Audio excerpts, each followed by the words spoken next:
우리가 이사야 25번째 시간으로 찬양하라 라는 제목으로 같이 말씀을 나누도록 하겠습니다.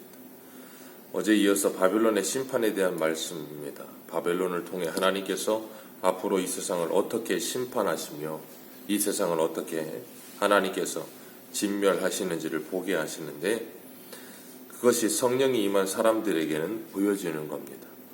아직 바벨론은 강성한 나라가 아님에도 불구하고 먼 미래에 되어질 일을 이미 하나님께서 예언으로 말씀하시죠. 그리고 그 하나님은 오늘도 우리들에게 이 세상의 끝날에 대하여, 먼 미래에 되어질 일에 대하여 우리에게 예언하시며 그 예언의 말씀이 믿어지게 하세요.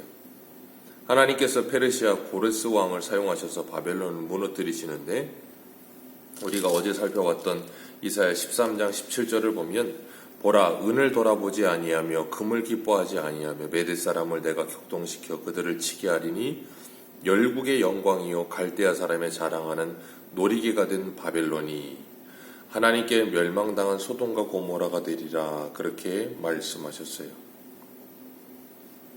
하나님께서 이 소돔과 고모라를 심판하시듯 바벨론을 갈대아 사람들, 이 아수르를 사용하셔서 심판하시겠다라고 말씀하세요.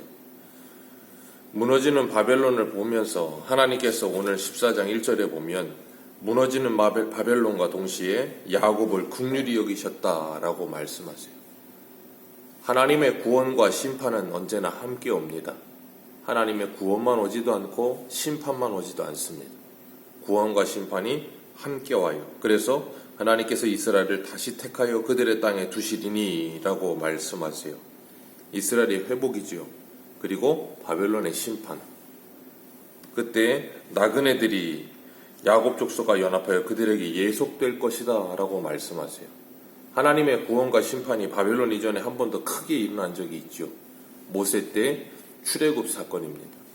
하나님께서 이스라엘 백성들을 구원하시며 애굽을 심판하시죠. 10가지 재앙으로 심판하시고 마지막에는 장자의 죽음 재앙을 통해 이스라엘이 나오게 하셨는데, 바로가 끝까지 따라와요. 그래서 바로와 바로의 군대를 홍해바다에 수장시켜 버리셨어요. 그래서 그들의 왕은 죽고 새로운 왕이신 하나님이 그들의 진정한 왕이라는 것을 분명하게 가르치셨어요. 그런 것처럼 애굽이 하나님의 심판을 받고 이스라엘 백성들이 거기서 구원받듯 바벨론이 하나님의 심판을 받고 이스라엘 백성들이 거기서 구원하여 나오는데, 출애굽할 때도 중단 잡족들이 이스라엘 백성들과 함께하여 출애굽하여 하나님의 구원을 경험한 것처럼 오늘 본문에도 나그네된 자들이 야곱 족속과 연합하여 그들에게 예속될 것이다 라고 말씀하세요.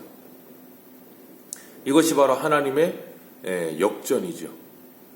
하나님의 역전, 이스라엘 백성들을 노비가 되도록 하나님께서 열방 가운데 내어주셨다가 하나님이 그들을 구원하실 때에는 전세가 완전히 역전되어 버리는, 그래서 이스라엘 백성들이 자유인이 되고 그들을 사로잡았던 자들이 노비가 되게 하시겠다라고 말씀하세요. 하나님의 택한 백성들, 구원받기 전에 죄의 노예가 되어 살던 우리들을 하나님께서 우리를 택하여 구원하여 내시고 죄의 노예된 삶에서 하나님의 자녀되는 권세를 주셨고, 그 하나님의 자녀되는 권세를 가진 성도들은 이 땅을 살아가면서 죄에게 노예되어 살지 않고 죄를 정복하고 다스리며 하나님의 자녀의 권세를 사용하며 살아가게 되는 거예요. 그게 바로 성도가 된 그리스도인들의 특권이죠. 그래서 우리는 이 세상을 살아가면서 예수 믿기 전과 예수 믿은 후가 완전히 달라지는 거예요.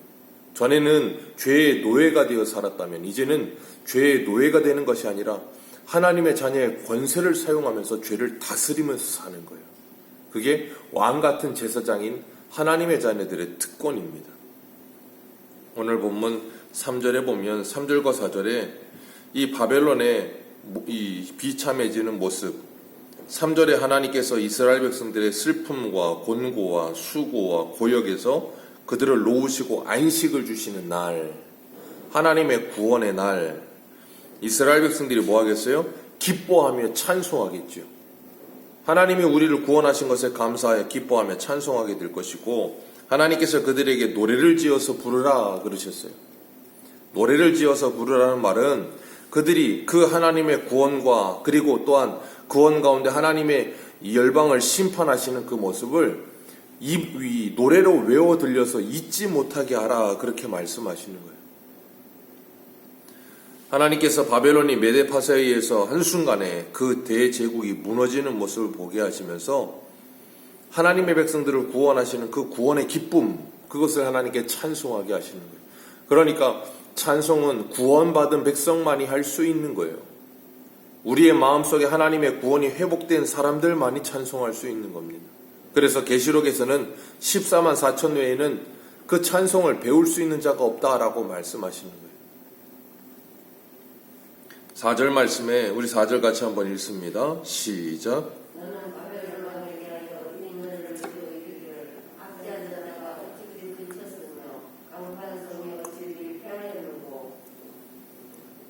강포한 성이 어찌 그리 패하였는가?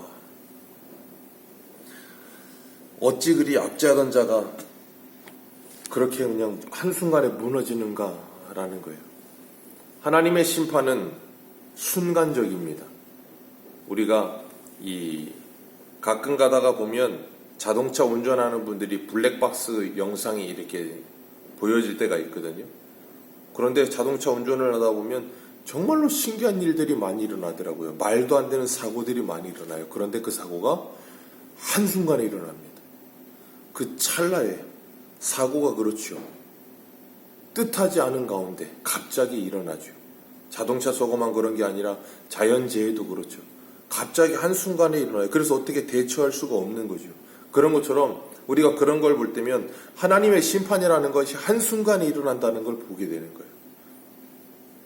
어떻게 대처할 수 있는 것도 아니에요.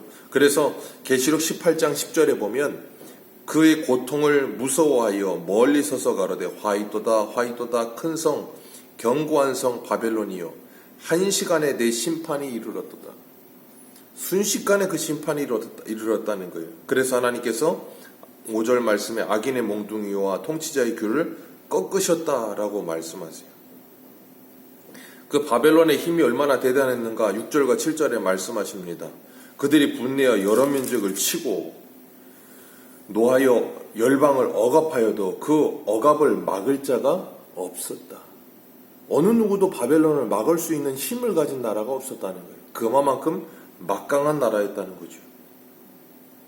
그런데 그 바벨론이 한순간에 무너지고 나니까 7절 말씀에 온 땅이 조용하고 평온하며 무리가 소리 높여 노래하는도다. 왜요? 바벨론이 멸망하니까 기쁜 거예요. 예전에 로마 시대 때 팍스 로마나라는 말이 있었습니다. 로마의 평화라는 말이에요. 그 로마의 평화가 어떻게 찾아오냐면 로마의 막강한 군사력에 의하여 로마의 평화가 찾아와요. 로마의 그 막강한 군사력 때문에 어느 누구도 로마에게 대적하지 못하는 거예요. 그러니까 그건 마치 제가 늘 설명드리지만 스프링이 꽉 눌려지는 것처럼 어느 누구도 그 힘을 대항하지 못하고 그 강력한 힘 때문에 꽉 눌려 있는 거죠. 그런데 눌려는 있지만 그들의 마음속에는 뭐 하겠어요? 그 힘에 눌려 있지만 온갖 저항하고 싶은 마음과 그리고 그 힘을 무너뜨리고 싶은 마음과 억압당하는 마음 가운데 괴로워서 고통하는 거죠. 그런데 그 누르고 있던 힘이 한순간에 확 풀려버리면 어떻게 되겠어요? 그 모든 속에 쌓여있던 울분과 저항들이 한 번에 확 커져 나오는 거예요. 그런 것처럼 오늘 7절 말씀에 보면 소리 높여 노래하는도다 라고 말씀하세요. 그 바벨론이 무너지니까 속이 시원한 거예요. 얼마나 기쁘겠습니까? 그런데 그렇게 바벨론의 힘에 그 막강한 힘에 눌려있던 사람들만 노래하는 게 아니라 8절에 보면 향나무와 레바논의 백향목도 기뻐하며 노래한대요. 왜 향나무와 레바논의 백향목이 기뻐하겠습니까? 이유는 하나입니다. 8절 하반절에 뭐라 그래요? 우리를 베어버릴 자 없도다. 이 바벨론이 인류 역사상 가장 위대하고 커다란 제국이었다 그래요. 이라크잖아요. 이 바벨론 지역이 지금. 사담 후세인이 예전에 죽었지만 사담 후세인이 이 바벨론을 재건하기 위해서 바벨론 제국을 재건하는 일을 했었다 그래요. 그래서 이 바벨론 제국의 지금 한 30% 정도가 이제 발굴이 됐다 그러고 그걸 다시 재건하기 위해 돈을 굉장히 많이 썼다 그러는데 지금은 이제 멈춰 있죠. 그런데 고고학자들이 이야기하는 게 뭐냐면 바벨론의 크기가 얼마나 컸던지 성벽의 길이가 긴 쪽이 72km래요. 여기서 서울까지가 60km 좀 넘거든요. 여기서 서울까지보다 더 긴 성벽이 있었고 짧은 쪽이 18km였다 그래요. 그리고 성벽 높이가 14m고 그 성벽이 그렇게 큰 성벽이 3중으로 되어 있었다 그래요.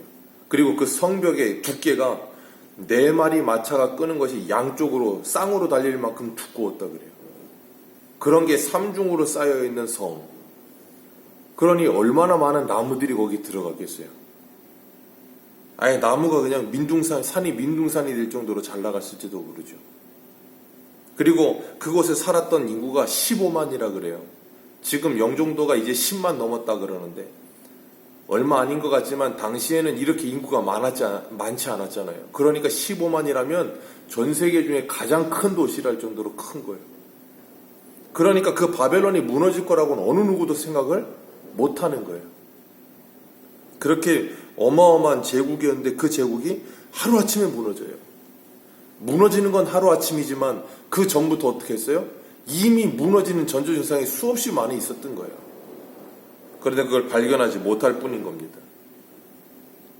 그리고 그 바벨론이 그렇게 무너지니까 사람들이 다 비웃게 되는 거예요. 9절 말씀에 보면 오늘 9절 같이 읽습니다. 시작.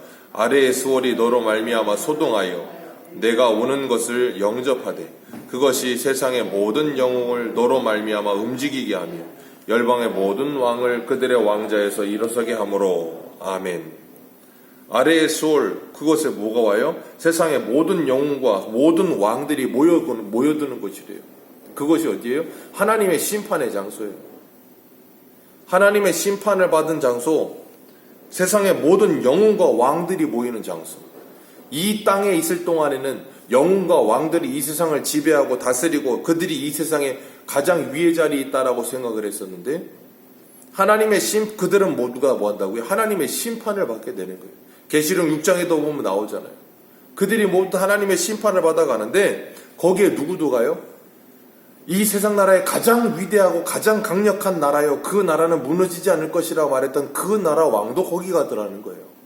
그러니 그들이 거기에서 그 바벨론 왕을 보면서 뭐라 그러냐면 10절 말씀에 너도 우리와 같이 연약하게 되었느냐?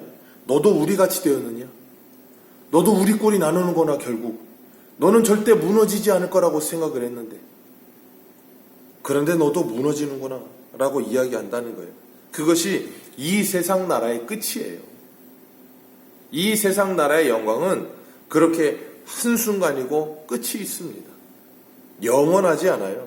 그래서 솔로몬이 전도서에 뭐라 그래요? 헛되고 헛되며 헛되고 헛되니 모든 것이 헛되도다. 아무리 많은 것을 가져도 아무리 좋은 것을 누려도 아무리 좋은 것을 먹고 마셔도 아무리 좋은 것을 많이 공부해도 아무리 좋은 것을 많이 쌓아 놓아 봐도 그 모든 게 다 헛되더라는 거예요. 하나님의 심판날에 그 어떤 것도 우리에게 힘이 되지 못하고 위로가 되지 못하고 우리에게 우리를 보호해 줄 만한 것이 되지 못하더라는 거예요. 이 세상의 권력들을 보세요. 공중에 날아가는 새를 떨어뜨릴 만한 권력이라고 해도 몇 년 못 갑니다. 그 끝나고 나면 얼마나 초라합니까? 그런데도 불구하고 그걸 붙잡기 위해서 그렇게 난리죠. 참 신기해요.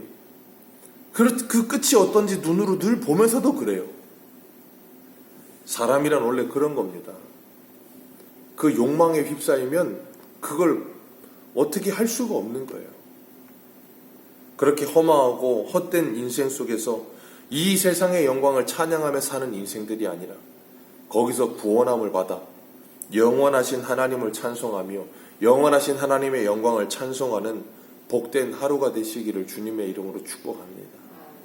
기도하겠습니다.